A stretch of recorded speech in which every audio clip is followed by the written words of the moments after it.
উপর থেকে ক্রাঞ্চি আর ভেতর থেকে চিজি, এই স্ন্যাক্স গুলো দেখে তো যে কারোরই জিভে জল আসে, তাই না? তবে দেখে নাও পুরো ভিডিওটা আর বানিয়ে নাও। 1 কাপ কুক করা রাইস, 1 কাপ সেদ্ধ করা আলু, ওরই সঙ্গে ধনেপাতা, ক্যাপসিকাম, কাঁচা লঙ্কা, লেবুর রস, চাট মশলা, গোলমরিচের গুঁড়ো, মিক্সড হাব আর 3 চামচের মতো কর্নফ্লোর দিয়ে নুন দিয়ে ভালো করে মেখে নিলাম। এইবার 2 চামচ ময়দা, 1 চামচ কর্নফ্লোর আর পরিমাণ মতো নুন দিয়ে জল দিয়ে এইরকম একটা ব্যাটার বানিয়ে নিলাম। মেখে রাখা মিশ্রণটি থেকে সামান্য পরিমাণ নিয়ে এর ভেতরে চিজ দিয়ে খুব ভালো করে সিল করে গোলাকার করে নিলাম। তৈরি হয়ে যাবে আমাদের রাইস চিজ বল। এটা বানানো খুবই ইজি আর খুবই বেসিক জিনিস দিয়ে তৈরি হয়ে যায়। এটাকে তুমি এয়ারটাইট করে 3-4 দিন ডিপ ফ্রিজে স্টোরও করতে পারো।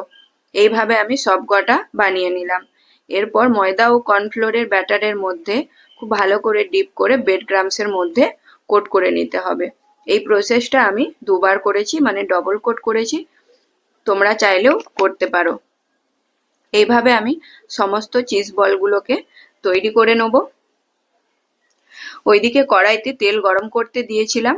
হাই ফ্লেমে তেলটাকে গরম করে এপিঠ ওপিঠ লালচে করে ভেজে তুলে নিলেই তৈরি আমাদের রাইস চিজ বল।